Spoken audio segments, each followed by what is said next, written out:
ओम नमस्ते मित्रों। तो आज हम बात करते हैं अशोक खरात वाले कांड के विषय पर। तो सबसे पहला प्रश्न यह उठता है कि ऐसे धूर्त, पाखंडी और धर्म के नाम पर इतने कुकृत्य अधम कर्मों को करने वाले ये तथाकथित बाबा ये पैदा क्यों होते हैं? इनका जन्मदाता कौन है? आखिर कौन है इनका उत्तरदायी? ये क्यों हमारे समाज में ऐसे नए नए उत्पन्न होते रहते हैं? ये कोई आज एक नई घटना सामने आई हो ऐसा नहीं है। पीछे आसाराम, रामपाल, राम रहीम, निर्मल बाबा, ऐसे अनेक लोग। हाँ ठीक है, किसी का कुछ अलग प्रकार के कांड है, किसी के अलग प्रकार के कांड है। निर्मल बाबा का मैंने नाम इसलिए लिया कि भाई वो ये बता रहे हैं आपको कि यदि आप हरी चटनी से समोसा खा रहे हैं तो आपकी भाग्य की जो कृपा है आपकी रुकी हुई है, आप लाल चटनी से खाना शुरू कर दी। आप सोचते हैं कभी कि इस तरह की बातें करने वाले लोग भी समाज में धर्मगुरु के नाम पर उत्पन्न हो रहे हैं? और देखिए आश्चर्य की बात, पहले क्या अभी भी वैसे भी हैं कि ऐसे सफ़ेद वस्त्र पहने हुए या भगवा वस्त्र पहने हुए या साधु के वेश में इस तरह से बाबा होते थे, और इनमें से बहुत सारे पाखंडी पकड़े गए हैं, पकड़े जाते हैं, पकड़े जाते रहते हैं। परंतु अब एक नया प्रचलन आ गया है, कोट पैंट में धार्मिक बाबा, पैंट सूट में धार्मिक बाबा आ रहे हैं, और उसके पीछे भी लोग जो है भेड़ों की तरह चले जा रहे हैं। तो सबसे मुख्य प्रश्न यही है कि इन पाखंडियों के बार बार उत्पन्न होने में, ये नए नए आते रहते हैं, पकड़े जाते रहते हैं, तो इनका उत्तरदायी कौन है?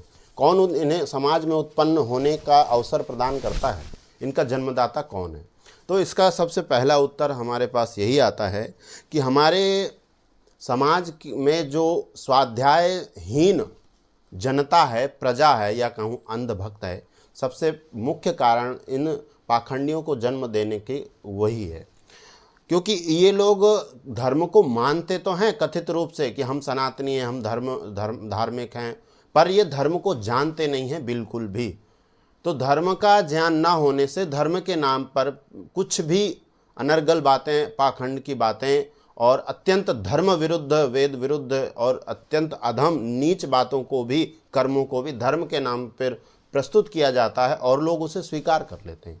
तो उसका मुख्य कारण है हमारे समाज में अपने शास्त्रों को और धर्म को न जानना, धर्म के विषय में, अपने सनातन सिद्धांतों के विषय में जो स्वाध्यायहीनता है, यह इन पाखंडियों को जन्म देने का, इन्हें पनपने का सबसे बड़ा कारण है। तो यदि हमारे समाज में ऐसे पाखंडी, कुकृत्य करने वाले नीच अधम लोग बाबा बन करके पूजित हो रहे हैं, और बाद में जब इनके कांड खुलते हैं और तब हमारे कान खड़े होते हैं और हम अचंभित रहते हैं, तो इन सब के कारण हमारा यही स्वाध्यायहीन समाज है, या कहें हम स्वयं हैं। अब इसके पीछे कारण, यह प्रवृत्ति क्या होती है कि जो मनुष्य है, ये मनुष्य या कोई भी आत्मा है, एक स्वाभाविक बात होती है, वो कम प्रयत्न में, कम पुरुषार्थ करके, कम कार्य करना पड़े और कुछ अधिक मिल जाए, इस चक्कर में वो छोटा रास्ता, सस्ता उपाय ढूंढने लगते हैं। या मैं दूसरे शब्दों में और कहूँ कि लोग अपने जीवन में पापों को, कुकृत्यों को, गलत कर्मों को करते रहते हैं। अब उनको ये थोड़ा सा इतना भान तो है कि मैंने कुछ गलत किया है तो इसका कुछ मुझे गलत फल, दुख मिलेगा, तो उससे बचने के लिए ये लोग सस्ते उपाय ढूंढते हैं। कोई कर्मकांड हो जाए, कोई हवन हो गया, या किसी को दान दे दिया, ब्राह्मणों को भोजन करा दिया, या किसी संस्था में दान कर दिया, इसको ये लोग सस्ता उपाय मानते हैं। और इसी को ये पाखंडी बाबा लोग अच्छे से समझते हैं कि ये लोग स्वयं जीवन में उतने उत्कृष्ट नहीं है, जीवन उच्च नहीं है, कुछ ना कुछ गलतियां, पाप, अपराध करते रहते हैं। इससे बचने के ये लोग सस्ते उपाय चाहते हैं। तो इसी बात को ये पाखंडी लोग, ये धूर्त, नीच, अधम, पापी, कथित धर्माचार्य, या कहूँ इससे ढोंगी, जो गुरु के रूप में पूजित होते हैं, इसको ये लोग अपना हथियार बनाते हैं, उपकरण बनाते हैं, ऐसी भोली भाली जनता को फांसने के लिए। इसीलिए संस्कृत साहित्य में बहुत ही सुंदर पंक्तियां हैं। किसी कवि ने श्लोक के माध्यम से कहा है, फलम धर्मस्य चेच्छन्ति धर्मम नेच्छन्ति मानवाः फलम पापस्य नेच्छन्ति पापम कुर्वन्ति यत्नतः। कितनी आश्चर्य की बात है कि ये जो समाज है, ये जो मनुष्य है, जो सामान्य स्तर का जीवन जीता है, वह क्या चाहता है कि धर्म का जो फल है, धर्म का फल क्या होता है? सुख। धर्म का फल सुख तो चाहता है, पर धर्म नेच्छन्ति मानव, धर्म को नहीं चाहता, क्योंकि धर्म को करने में कुछ कष्ट होता है, कुछ प्रयत्न करना पड़ता है, तो इस कारण वो धर्म को नहीं चाहता, पर धर्म का जो फल सुख है उसे चाहता है। और आगे क्या कहा कवि ने कि फलम पापस्य नेच्छन्ति पापम कुर्वन्ति यत्नतः, अर्थात पाप का जो फल रूप दुख है, दुख रूप फल है, उस दुख को तो नहीं चाहते, लेकिन प्रवृत्ति ऐसी है कि उस पाप को विशेष प्रयत्न कर करके लोग करते हैं।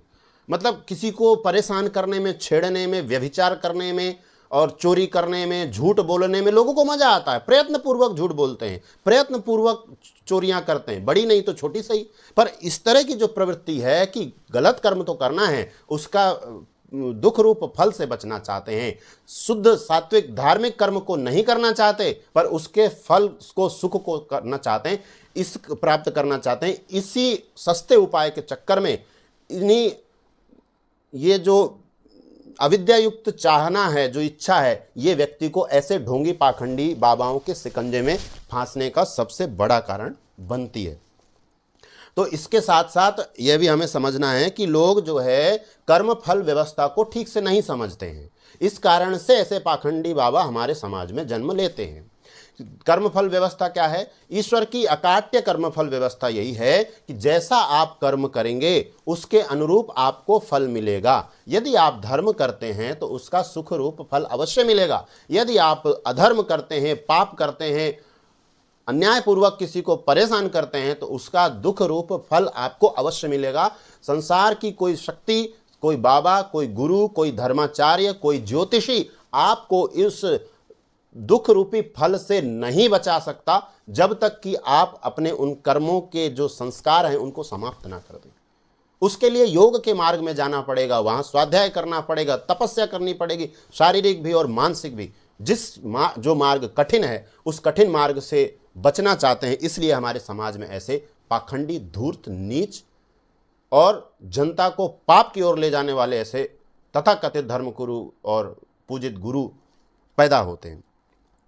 और ऐसे पाखंडियों के पैदा होने में, इनको बढ़ने में दूसरे सबसे बड़े कारण हैं हमारे धर्म के ज्ञान से शून्य राजनेता और हमारा प्रशासन। क्योंकि जब राजनेता ही इनको प्रश्रय देगा, इनकी शरण में जाएगा, इनको बढ़ाएगा, तो नीचे जो प्रशासन है वो अपने आप ही नतमस्तक हो जाता है।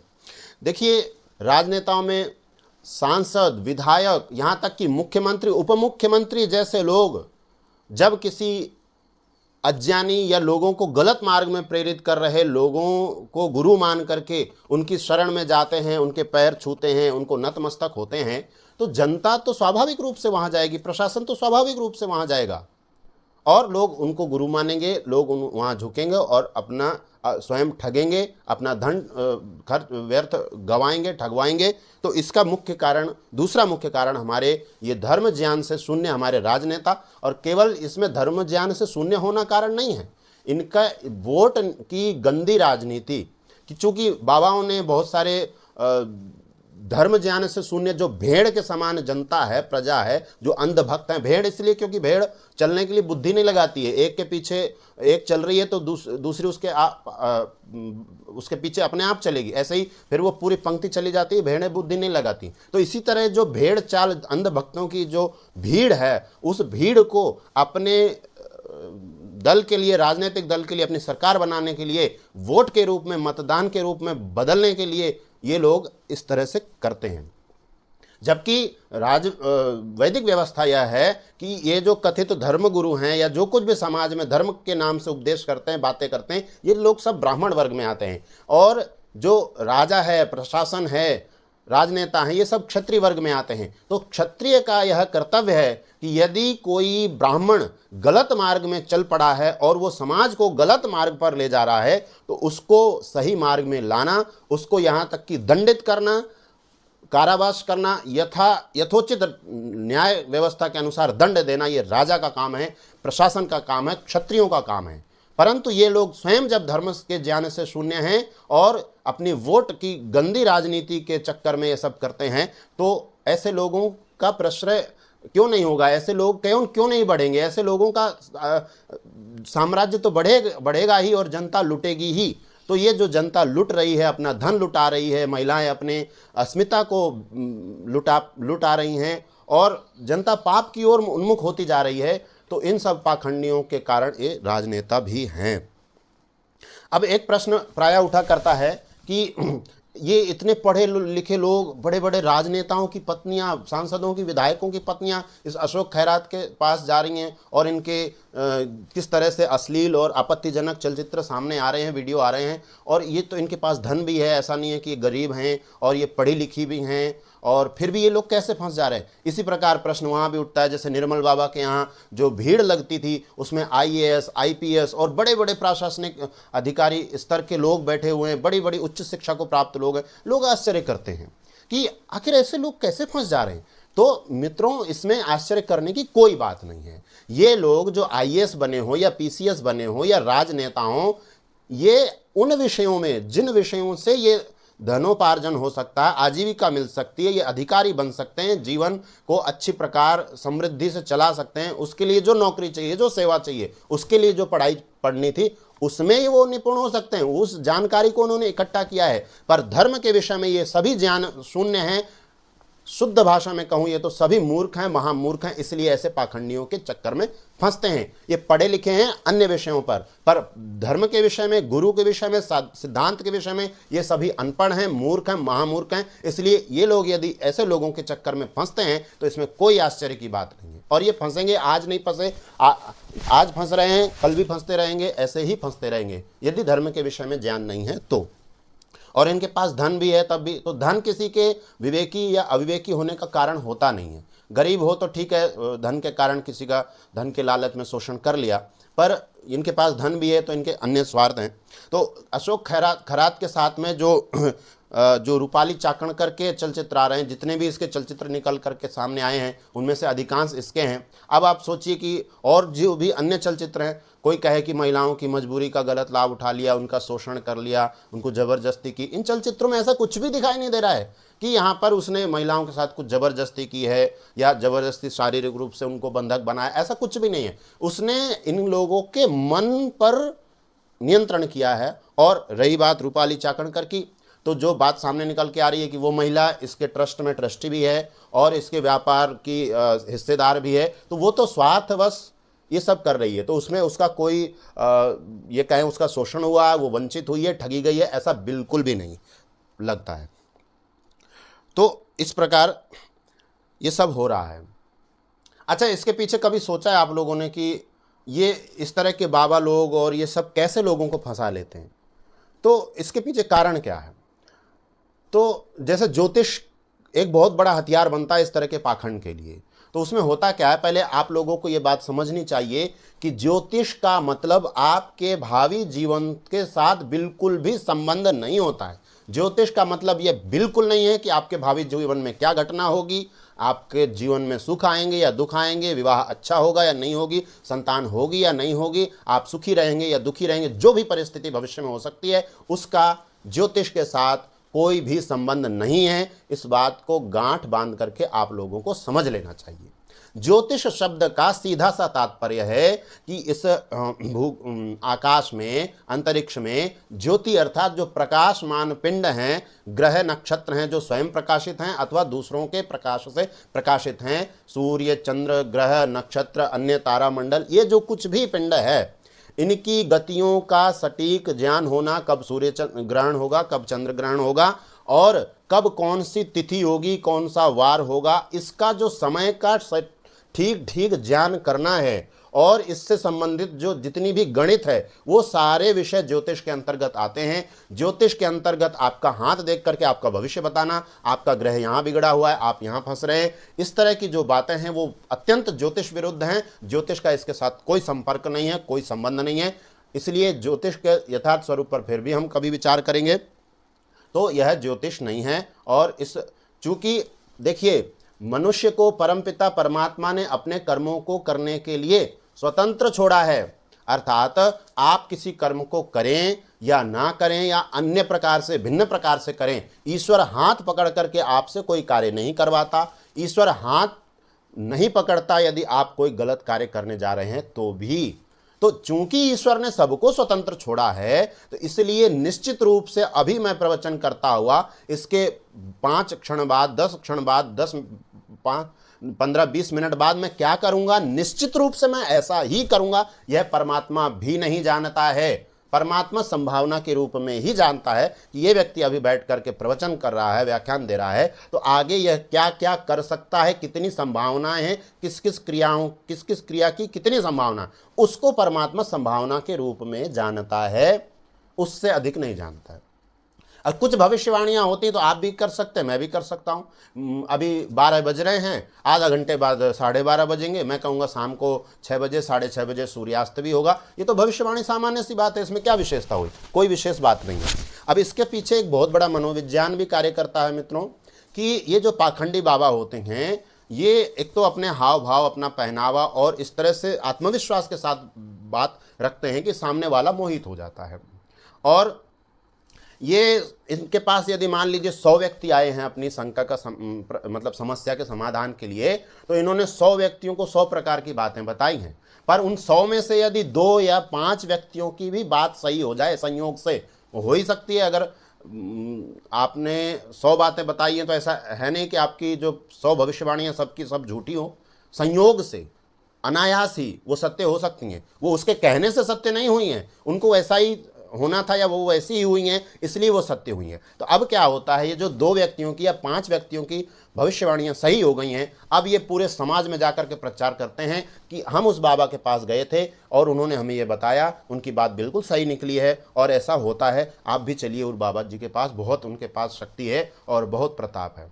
तो जिन लोगों को सफलता मिली है उसके कथित रूप से कहने से, यद्यपि वो अपने आप है, तो ये लोग 100 लोगों को, 200 लोगों को प्रचार करते हैं, पर जिनका काम नहीं बना, जिनकी भविष्यवाणी सही नहीं हुई, वो समाज के लाज के कारण या कोई क्या कहेंगे, हो सकता है हमसे ही कोई त्रुटि हो गई हो, वो अपनी असफलता नहीं बताते हैं। तो वो जो 5 व्यक्ति हैं वो 95 व्यक्ति पर, या कहूँ ये जो 2 व्यक्ति हैं वो 98 व्यक्तियों पर हावी होते हैं। इसी प्रकार इन पाखंडी बाबाओं का एक आभा मंडल बनता है, एक प्रचार तंत्र खड़ा होता है और इसी से भेड़ जनता, धर्म भीरू जनता, धर्म भीरू मतलब धर्म के नाम पर डरने वाली जनता इनकी ओर आकर्षित होती है और इनका धंधा, इनका व्यापार चल पड़ता है।